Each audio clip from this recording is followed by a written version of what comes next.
Estamos aqui no canal Diacrônico, hoje entrevistando ela, Nádia Carrasco Panhossi, que além de ser uma grande amiga pessoal, colega de graduação, também desenvolveu trabalhos na área da história, da arqueologia e do feminismo, tudo isso.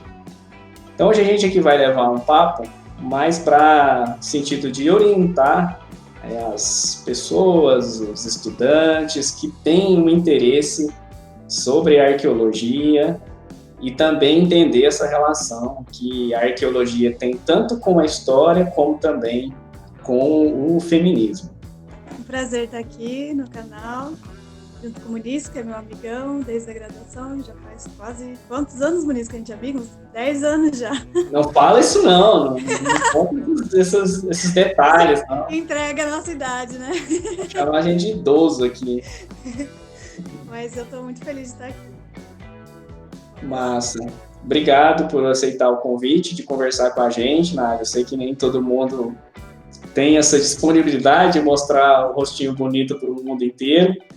Então, para começar a nossa conversa aqui, eu gostaria que você fizesse uma explicação introdutória para as pessoas em relação às diferenças entre a arqueologia e a história. Porque eu entendo que, inicialmente, as pessoas, os adolescentes, até nós mesmos, temos aí uma noção da arqueologia muito permeada pelo esse imaginário construído muitas vezes pelo cinema norte-americano, Hollywood. A gente pensa lá, sei lá, no Indiana Jones, ou nesses personagens de desenho animado que às vezes tem um arqueólogo que vai explorar as riquezas do Egito, enfim, meio que tem essa noção. E também, quer dizer, muitas vezes a gente confunde ou acredita que, por exemplo, a arqueologia ela seria apenas um campo dentro da história, assim como várias ciências que compõem a disciplina de história, a arqueologia ela seria mais uma delas. Então, o caminho natural para a arqueologia seria, na verdade, um ingresso, no primeiro momento, da história. E, quer dizer, me parece... Eu não sou tão conhecedor assim da área, justamente por isso que eu chamei para você para conversar comigo, alguém que tem uma especialidade no assunto, para estabelecer essa diferença, já que você começou a sua graduação na história e depois você passou para a área da arqueologia. Então é isso, fala para o pessoal sobre essas diferenças. Então, gente, tem várias diferenças, né? Para começar, a origem da disciplina, né? A história, né, ela tem uma origem muito mais antiga do que a arqueologia. A arqueologia é uma coisa que ela vai começar, a gente diz, né, que a origem da arqueologia vai começar mais ou menos no século XV, XVI, com o trabalho ali da galera dos antiquários, dos colecionadores, dos gabinetes de curiosidades depois. Claro que são ciências que estão relacionadas, né? Você pode entender dessa forma, né? Só que a arqueologia, ela já é uma disciplina que ela é independente, né? Além dessa questão da origem da história ser muito mais antiga que a da arqueologia, né? A arqueologia ela tem um ponto principal, que eu acho, que é diferente da história, que a arqueologia sempre está pautada na cultura material. O que é a cultura material, né? É o mundo material, são os objetos, a materialidade, né? E a história não tem tanto isso. Na história, você pode, não sei, ser livre para estudar a biografia de uma pessoa sem essa biografia dessa pessoa ter relação com nenhum tipo de objeto, né? Agora, na arqueologia, se você quiser estudar a biografia de uma pessoa, você tem que estar relacionada com algum tipo de objeto ali. Né? Qual que vai ser a materialidade dessa pessoa que você vai estudar para contar a história dela. Como é o caso do meu trabalho agora que estou fazendo. Então, eu vou contar, não vou contar a biografia de uma pessoa, mas eu vou falar sobre uma pessoa, né, a partir das joias dela, das armas dela. Então, essa é uma das diferenças. Eu acho que também a grande diferença é que a arqueologia ela lida com ciências exatas também, e biológicas. E a história não. A história é uma ciência humana, você pode até estudar, sei lá, a história da biologia, a história da matemática, mas você não vai ficar fazendo conta, você não vai ficar analisando animais, ou enfim, qualquer coisa assim. Ou... Já na arqueologia, não. A gente trabalha com isso. Por exemplo, a gente vai estudar um sepultamento. Então, a gente precisa fazer uma análise ali dos ossos, né? A gente vai trabalhar junto com a anatomia, né? Com a biologia.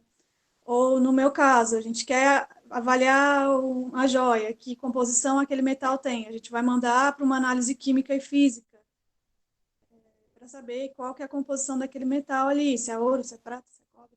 Então, acho que esse diálogo é diferente. E também, a história ela é muito baseada assim, no trabalho de pesquisa em arquivos, né? Em recursos escritos. Né?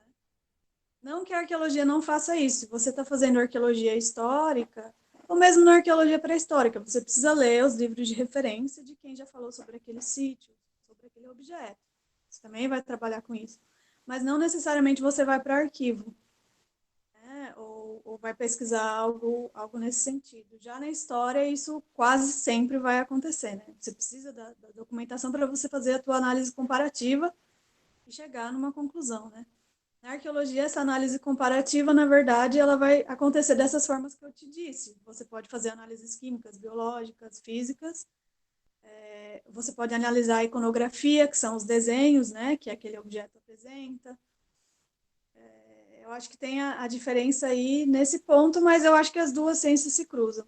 E tem uma outra diferença também que é importante, que, por exemplo, a arqueologia na Europa, ela se juntou muito com a história, no surgimento dela. Só que nos Estados Unidos, não, ela se juntou com a antropologia. E até hoje, nos Estados Unidos, a arqueologia ela é uma área de especialização da antropologia. Isso acontece em alguns cursos aqui no Brasil também. Por exemplo, no curso da UFMG, você tem um curso de antropologia da UFMG, que você pode pedir uma especialização, né? A especialização mesmo em arqueologia, né? Você vai sair como um antropólogo arqueólogo, né? A tua formação ali. Por quê, né? Que foi diferente nos Estados Unidos? Porque nos Estados Unidos, né, as pesquisas, elas começaram analisando a história indígena, né? Tipo assim, ligadas a essa questão antropológica, né? Você vê como os povos indígenas ali estavam se relacionando com a cultura material, no presente, no caso ali, e a partir daí, né, você fez né, esse trabalho etnográfico, antropológico, para entender o teu registro material dos grupos passados, grupos indígenas passados. Né? Porque quem estava ali antes, né, dos europeus, como aqui no Brasil, obviamente, eram as populações indígenas. Né? E eu acho que essa é a grande diferença. Nos Estados Unidos, essa coisa da antropologia com a arqueologia é muito forte, e essa tradição veio muito para o Brasil também. Então, grande parte dos meus colegas... Tem muito colega meu que é formado em história também, mas tem bastante que é formado em sociais, em antropologia, e que acaba depois partindo para a arqueologia, porque trabalha com antropologia mesmo, com etnoarqueologia, que a gente diz, né?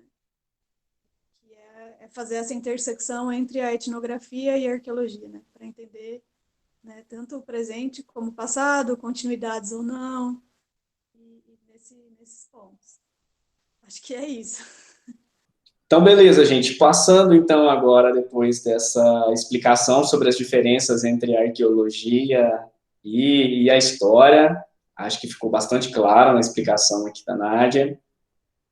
Eu queria falar um pouquinho, queria que você abordasse um pouquinho a evolução, a transformação do seu próprio trabalho intelectual, porque você começou fazendo a graduação em História e fez um trabalho de conclusão de curso, né, abordando a arqueologia, mas na forma de pesquisa teórica, na forma de texto, muito particular ao que o ofício do historiador normalmente faz, né, e saindo da graduação, terminando a sua graduação, você já foi fazer um mestrado em arqueologia sem necessariamente passar por uma graduação em arqueologia e, mais ainda, em outra universidade, na Universidade Federal do Sergipe.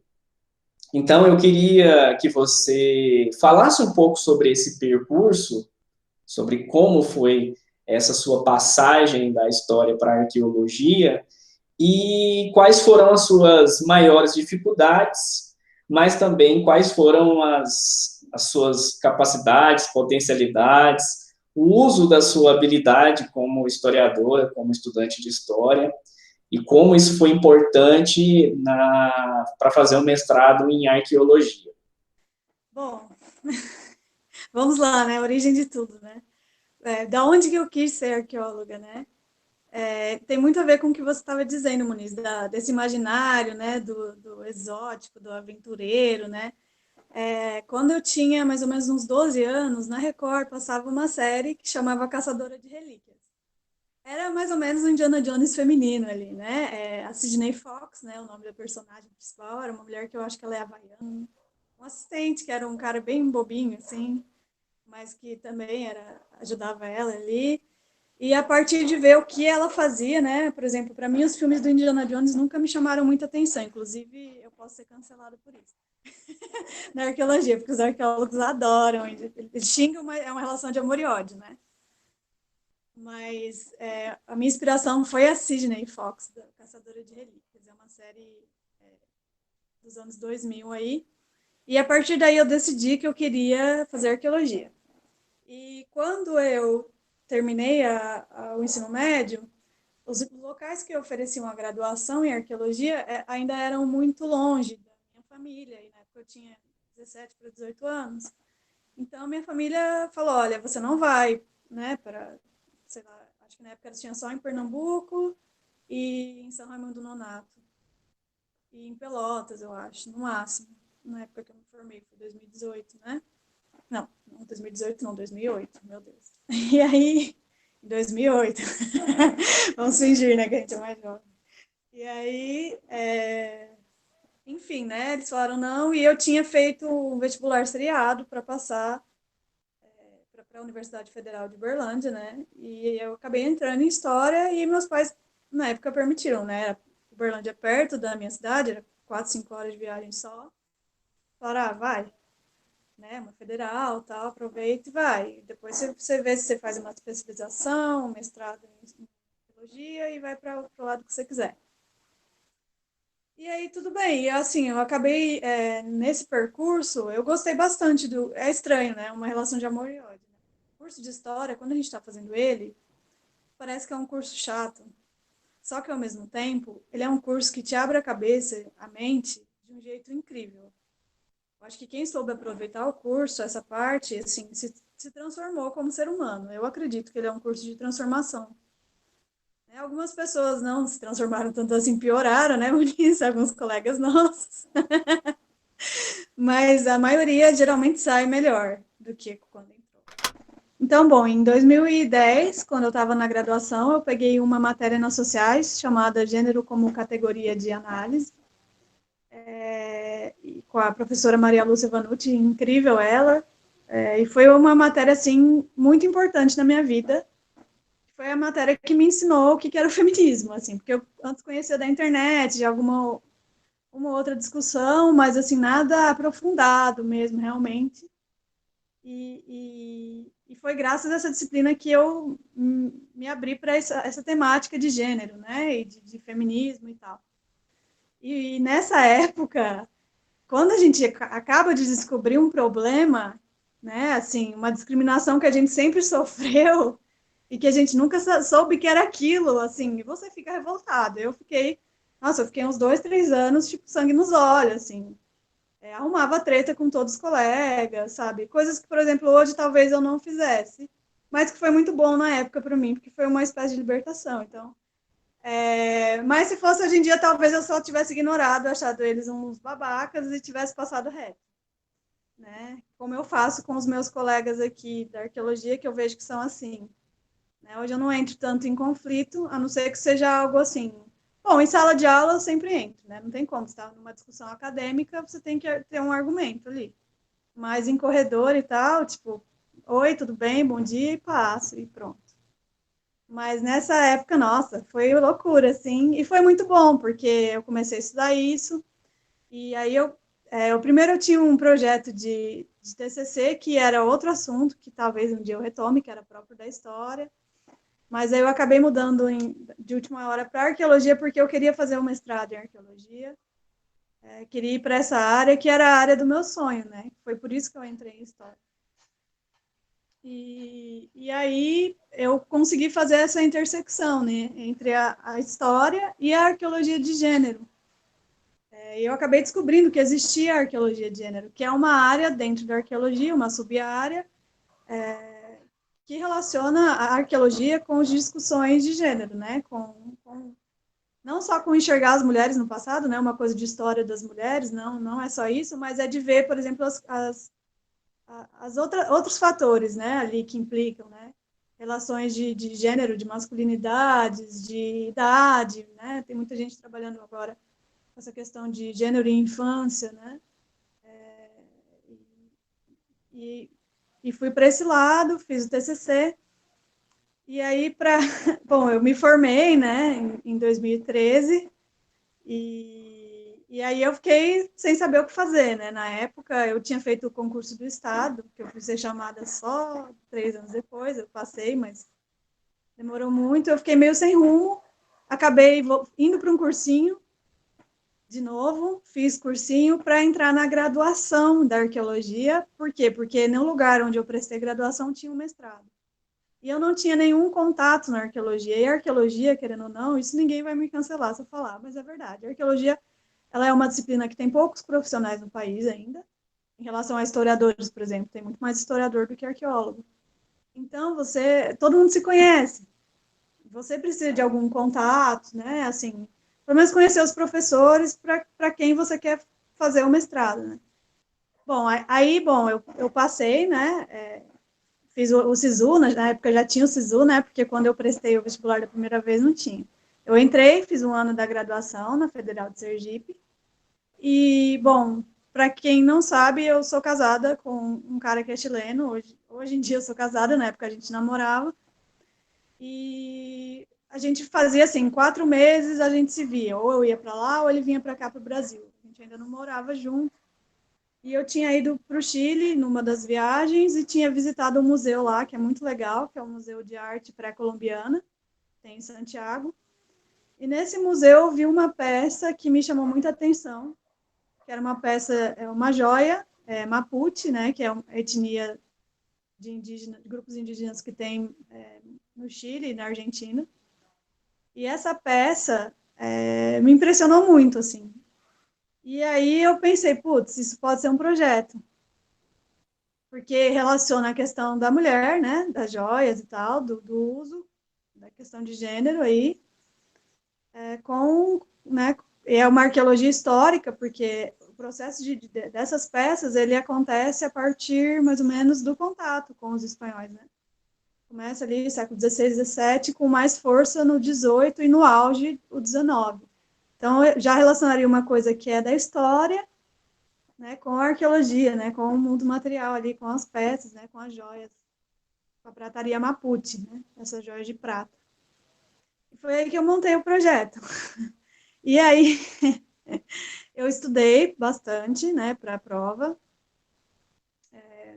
Passei na prova e tinha entrevista Bom, quem não sabe como é que é um processo de entrar no mestrado, né? Geralmente é assim, eles analisam seu currículo, tem prova de línguas, ou você apresenta um certificado tipo TOEFL de proficiência, ou inglês ou espanhol, e pode ter a análise do seu projeto sem a entrevista ou com a entrevista. E nessa época era com a entrevista. E aí na entrevista tinha um professor que era de uma linha da arqueologia que é mais processual, que é uma linha mais hard science, mais exatas, vamos dizer assim, mas que é assim, aquela arqueologia mais científica, mais neutra, e um outro que já era da linha mais pós-processual, que a gente diz, que é uma arqueologia mais voltada a estudos de identidade, do simbólico, se relaciona muito com a nova história, assim. a história das mentalidades, uma coisa mais assim, mais aberta, mais ampla a várias temáticas. E aí esses dois professores começaram a brigar na banca, tipo assim, na minha entrevista. Porque um deles falou, isso aí que você está propondo não é arqueologia. Aí o outro, como que não é arqueologia? Então tudo para você, tudo que eu faço não é arqueologia. E aí virou a treta entre eles, assim, e aí no fim eu fui aprovada. Eu consegui Caramba, entrar. que ótimo esse relato, porque acaba desfazendo um pouco dessa ideia de consenso dentro da área da arqueologia Não, não existe. apenas. Não existe. Na arqueologia, eu acho que inclusive é pior do que na história. Eu acho muito pior, porque na arqueologia a gente tem 3 correntes teóricas rolando até hoje, que vêm desde o século XX. Então, em voga as 3. Então, e as 3 é um pega para capar entre as 3, entendeu? Você pode, por exemplo, usar de métodos de uma, né, de formas de análise da outra, mas você vai ter que assumir um lugar. Mesmo que você use, por exemplo, você vai usar coisas do processualismo, né? Análises mais hard science. Mas se você é do pós-processualismo, você vai ter que falar, olha, estou usando uma coisa mais exatas aqui, mas eu estou mais não humanas, né? Você vai ter que se colocar ali no lugar. E aí eu entrei e fiz o mestrado, tudo certinho, passei, tudo bonitinho, estudei, a minha banca de final foi muito boa, foi 2 professoras, né, uma da casa, que é a Daniela Clocker, que é super gente boa, e a Brenda Bowser, que era uma professora dos Estados Unidos, que estava visitando a universidade, a gente estava no meio de uma escavação também, quando foi minha banca. Uma escavação que não tem nada a ver com o meu projeto, era algo que eu estava lá de voluntária, pelo meu orientador, que aliás eu mudei no percurso do mestrado, eu mudei de orientador, não por briga nem nada, mas é porque outra pessoa tinha mais a ver com a minha área, né, de pesquisa, que era mais arqueologia indígena. E, e é isso, e aí, bom, aí terminei, defendi, e aí, bom, quando eu defendi, eu fui chamada pelo Estado daquele concurso que eu tinha feito em 2013, e eu assumi. Fiquei 1 ano e meio dando aula no Estado. Eu queria muito fazer o doutorado, prestei aqui na USP, passei, aí eu exonerei lá do Estado, né? Parei de dar aula e hoje eu estou aqui na USP. Nesse processo de passagem, então, digamos que a história ela contribuiu de maneira significativa para o seu trabalho na arqueologia, se é que eu entendi bem, né? Acaba que a sua formação ela te deu muito mais capacidades, habilidades, coisas positivas do que ela te colocou obstáculos. Pelo menos foi isso que eu entendi. É isso mesmo? Com certeza, Muniz. Eu acho que ter feito história foi muito bom, porque a história te dá uma base de leitura muito grande. Você aprende a ser um pesquisador e a correr atrás das informações, entendeu? Você aprende a pesquisar tanto em arquivo, revista, quanto em meios digitais, né? Que é o que a gente mais usa hoje em dia, né? As plataformas de revista eletrônica e tal, né? Revista científica. E eu acho que a história me deu também a base de entender as correntes teóricas de qualquer outra ciência. Né? Como a história teve várias correntes teóricas ao longo dos anos, né? E a gente tem que estudar muito isso, né? Que é o que a gente chama de historiografia, né? Que é esse processo, né? De ter várias correntes. Eu acho que isso me fez entender muito mais fácil essas 3 correntes que até hoje estão na arqueologia. Eu acho que foi sim uma vantagem. Claro que quem tem a graduação em arqueologia tem outras vantagens que eu não tenho, por exemplo. Eles vão ser muito melhor em análise de laboratório ou em técnica de escavação, né? Às vezes, geralmente, eles vão mais para campo, né? Tem mais chances, né? Tem 5 anos com possibilidade de ir para campo.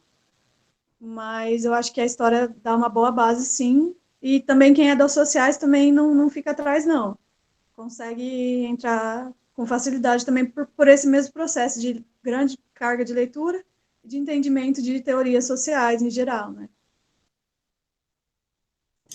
E digamos também que por conta da sua formação na área das humanidades, não que a arqueologia também não seja humanidade, mas por ter essa pegada da ciência dura, das ciências exatas, acaba que a sua formação ela vai se deslocar, então, ela vai te dar uma tendência, na verdade, você seguir nessa linha do pós-processualismo, então, por conta até mesmo da sua formação, né, dentro da história e desse contato com a história em migalhas, como diz o historiador, acho que é o François Doss, que escreve um livro falando sobre história em migalhas, né, dessa nova história que grande parte é o que a gente acaba pesquisando no Brasil, acho que ela é predominante na história cultural.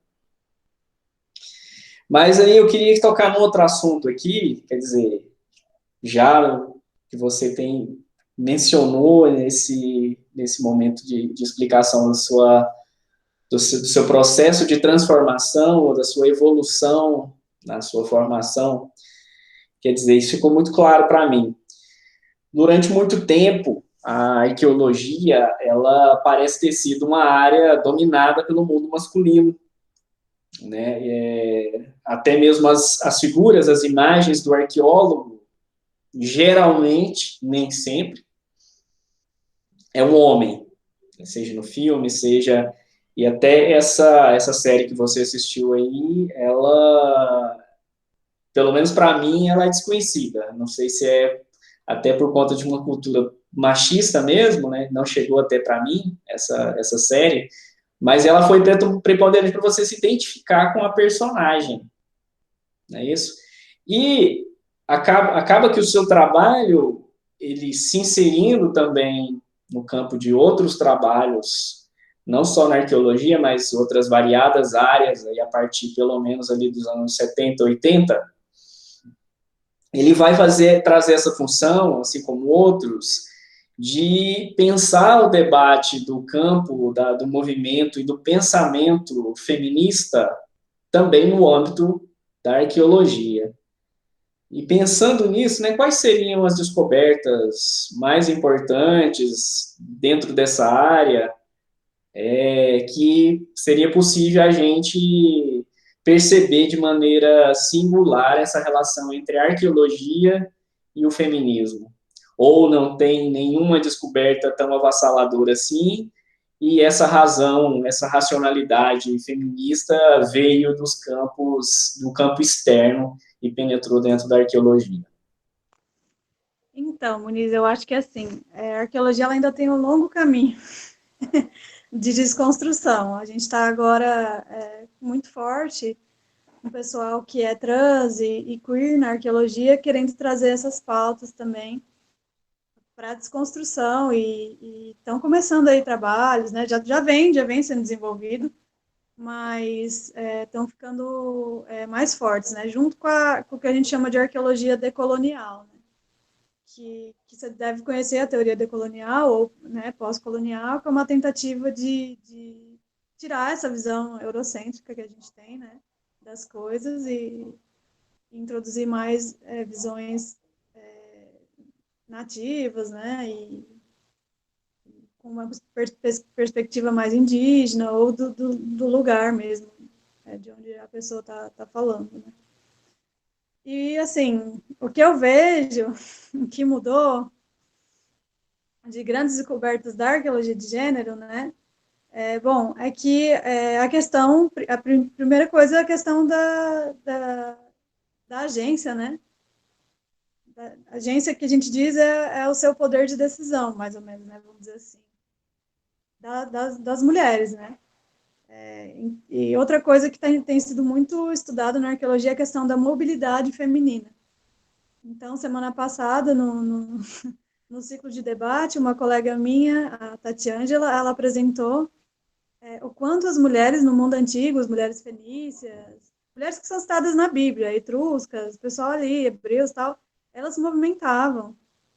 E ela deu o exemplo da Bíblia da Leia e da Raquel, que na Bíblia dá para ver que elas não podiam ter filhos, elas fizeram as escravas delas terem filhos para ficar para elas, né? Só que elas não moravam junto com os maridos.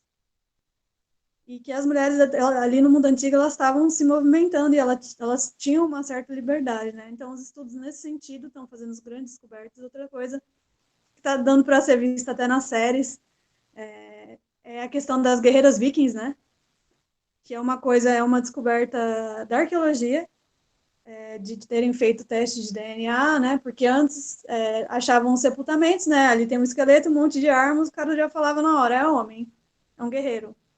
Né? E aí foram fazer toda a análise osteológica e de DNA e foram ver que, na verdade, aquele indivíduo, né, tinha os traços, né, as características femininas, mas isso também não garante o gênero, porque pode ser que a pessoa fosse um homem trans, né? O que a gente chama hoje de homem trans, né? Mas estão vendo, assim, que é um grande número, não é só uma pessoa, né?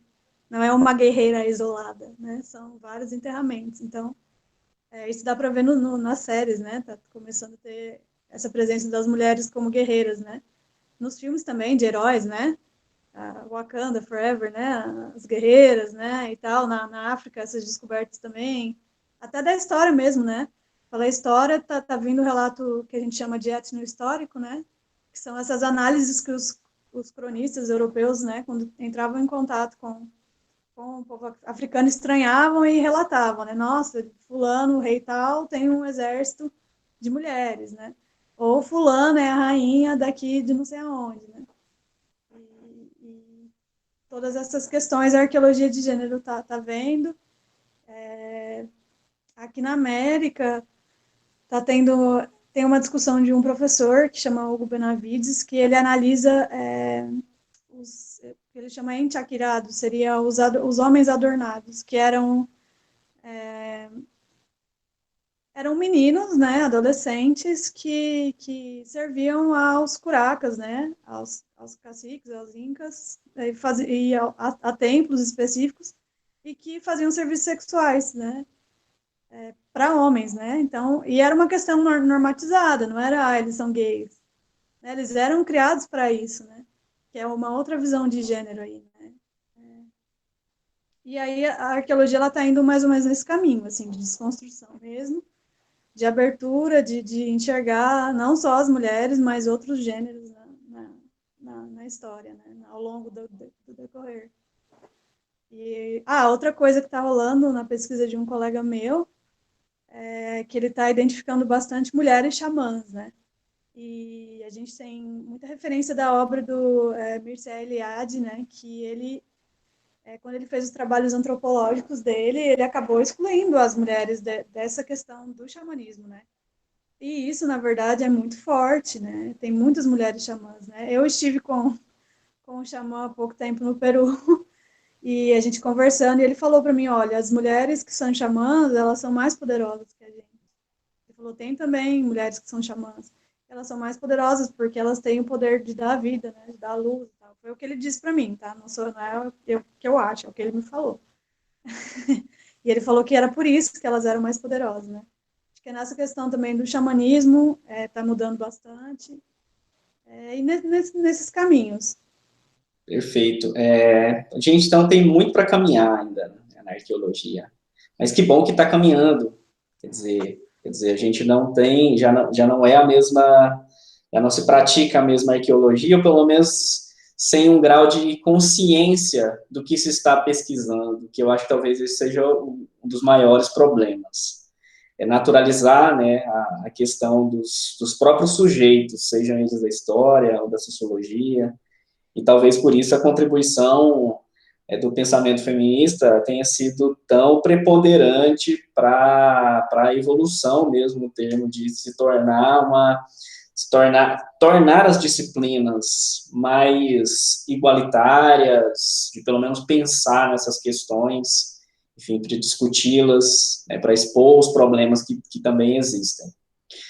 Nesse sentido, quer dizer, embora eu saiba o que você está pesquisando, mas eu vou te perguntar o que você tem pesquisado depois que você saiu do seu mestrado lá na Universidade Federal do Sergipe e foi cursar doutorado na Universidade de São Paulo, né, se tornando praticamente uma peregrina ou cigana das pesquisas, né, faz uma em Minas, outra no Sergipe, outra em São Paulo.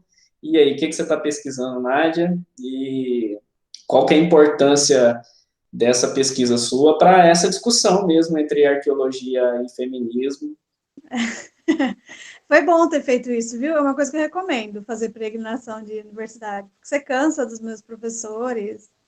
Foi bom, porque aí cada lugar eu aprendi uma coisa diferente, conheci pessoas diferentes, foi legal. A minha pesquisa hoje em dia, o título dela, né, as joias, né, as simbologias nas joias e armas da Senhora de Cal. Senhora de Cal foi uma mulher, né?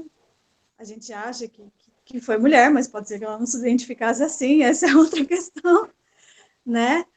Motica é uma etnia que pré-incaica, né, antes dos Incas, no Peru, na costa norte do Peru. E ela foi a primeira, muito entre aspas, gente, rainha, né, governante, descoberta, porque antes, né, tinham grandes descobertas, por exemplo, os senhores de Cipã, que a gente ouve muito, né, mas acreditava-se que entre os Moti, né, os Moticas, somente os homens pudessem ser governantes, né. Existem pessoas que acham que ela não foi governante, que ela foi só sacerdotisa, que o poderio dela era religioso. Eu não concordo muito pela cultura material que ela apresenta, né? Ela apresenta símbolos de poder, que são principalmente as armas, né? Que geralmente tem muito a ver com a questão política. Visto que a sociedade motica era uma sociedade bem bélica, muito baseada em guerras, sacrifícios e coisas nesse sentido. E eu estudo a iconografia, né? Que são os desenhos, né? Nas joias dela. Ela tem muitas narigueiras, né? Adorno de nariz, que é a maioria da coleção dela, mas também tem outros objetos, tem coroas, diademas, bastões, lança-dardos, roupas, né? Placas, colares, e é isso que eu estudo, e eu estudo também o impacto que a cidade onde ela foi descoberta teve com o turismo, porque depois que ela foi descoberta, foi construído um museu lá, e para entender o que aconteceu nessa cidade, né? O que mudou, né? Pela descoberta dela, se isso significou para as mulheres do local uma espécie de inspiração, né? A figura dela como uma mulher de poder, né? E o que eu estou até agora vendo é que sim, né? Pelo menos das mulheres que eu entrevistei, todas elas enxergam na Senhora de Cal uma mulher poderosa, dizem que as relações de gênero mudaram um pouco, ali, por exemplo, os homens estão tendo mais participação nas tarefas domésticas, que antes não tinha tanto. As mulheres estão saindo mais para o trabalho na esfera pública, né? Não só na esfera doméstica. Estão tendo a sua independência financeira. Às vezes elas mesmas são as únicas provedoras de casa, então elas trabalham fora. Então, essa série de mudanças, pela arqueologia, né?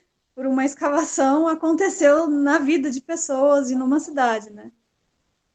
E essa que é a minha pesquisa hoje em dia, é isso que eu estou fazendo.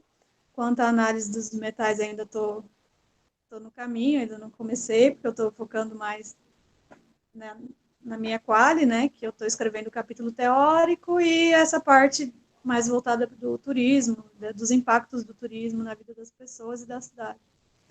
E aí depois, só daqui 2 anos, é que eu vou ter todo o trabalho final, e eu também pretendo comparar as joias dela com as joias de outras figuras. Então, comparar com as dos senhores de Cipã, por exemplo, para ver que diferenças tem nas joias, né, dos homens e das mulheres, né? Se existe essa diferença, ou se existem semelhanças, né?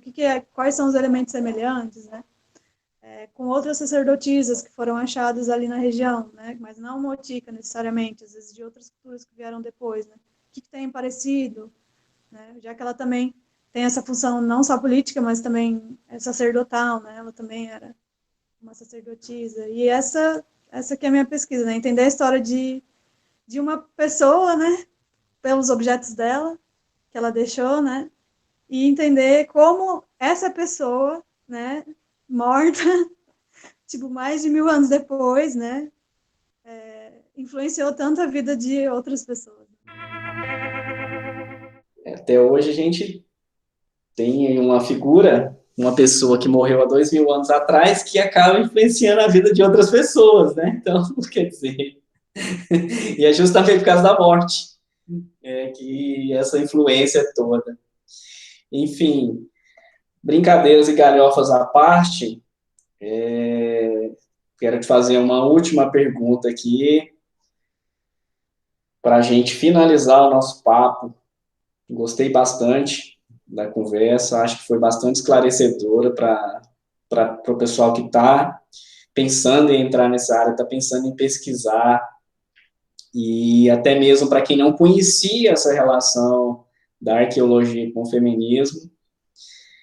E o que eu te pergunto é o seguinte, né? Qual conselho você daria para as pessoas que pretendem ingressar, que pretendem estudar essa área, para os jovens, adolescentes, ou adultos também? E o que você faria na sua formação que você faria diferente na sua formação? Ou que você não faria na sua formação? Primeiro, responder essa última questão. Olha, eu não sei. Eu acho que eu teria aproveitado mais o curso de História. Ter reclamado menos, que estava chato, que estava cansativo, e ter aproveitado mais, porque depois, quando eu fui dar aula, me fez bastante falta. Não que eu tivesse sido uma péssima aluna, eu fui uma boa aluna, nunca repeti nenhuma disciplina, nunca fui reprovada em nada, mas eu teria aproveitado mais, eu acho. Eu acho que a única coisa que eu teria feito diferente, talvez só, mas assim, também teria, não tem como saber, né? Porque o que passou já era, né? Eu fico pensando, talvez eu tivesse esperado, não tivesse entrado na UFES e tivesse feito vestibular novamente para entrar aqui na USP, porque aí o meu caminho já seria.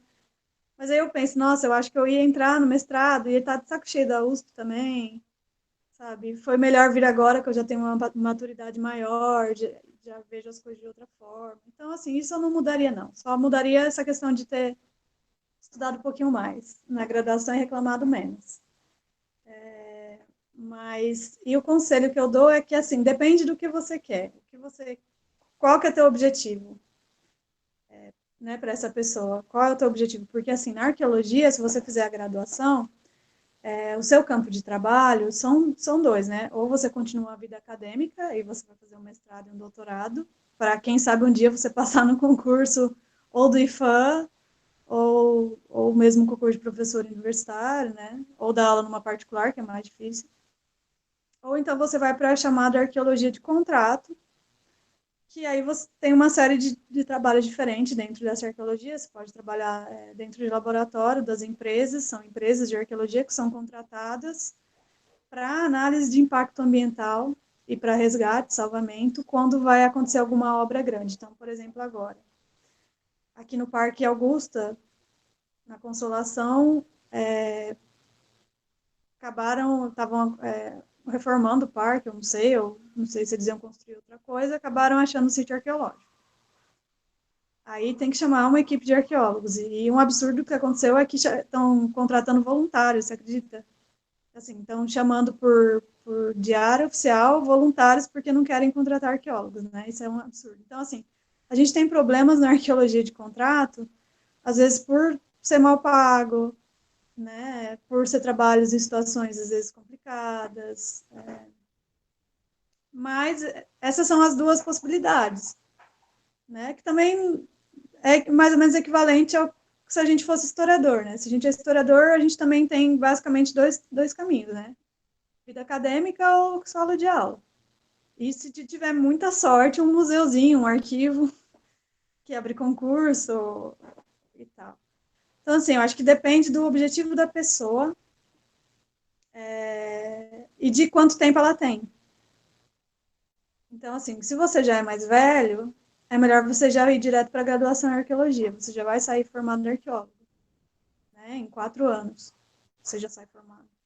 Você já vai poder trabalhar na área. Agora, se você tem mais tempo e você quer também saber fazer o fazer histórico, né, ir para arquivo, fazer essa pesquisa mais de fôlego, eu te aconselharia fazer história primeiro e depois ir para o mestrado e para o doutorado em arqueologia.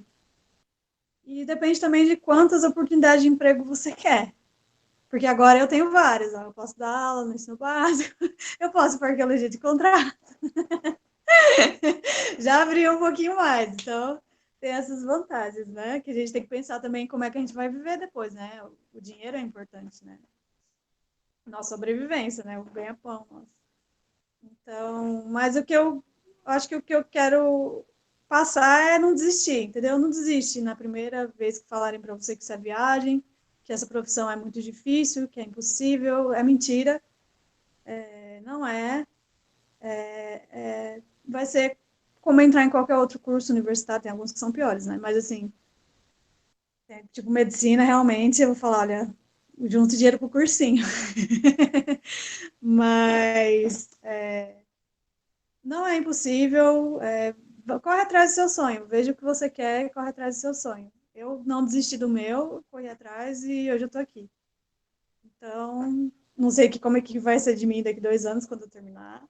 Se eu vou estar desempregada aí, mas enfim. Pelo menos eu fiz o que eu quis até agora, que é o que importa, né?